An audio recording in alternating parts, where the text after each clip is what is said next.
Jacob, people get in the weeds of this stuff. I don't think, and I'll defer to Brian after I tell you what I think.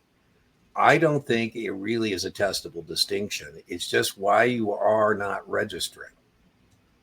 So it's not really as an exclusion or exception. It's the rationale for why you are not registering.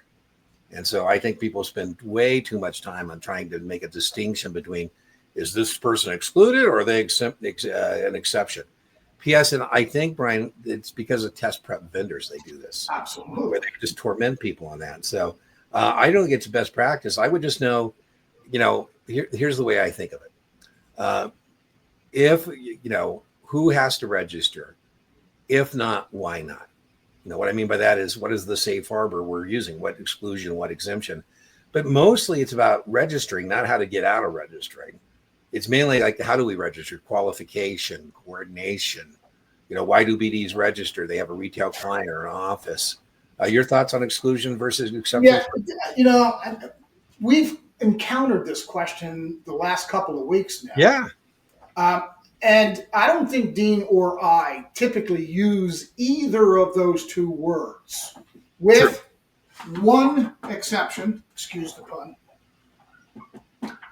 There is one easy list of excluded definitions, and it's easily remembered by the acronym LATE. That's really the only thing you're going to have to worry about with the excluded definitions from IAs. Yeah. It's lawyers, accountants, teachers, and engineers. Now, what I would add to that, Brian, is I think, Jacob, in terms of best practice, I think on NASAA exams, there are pivot words and questions.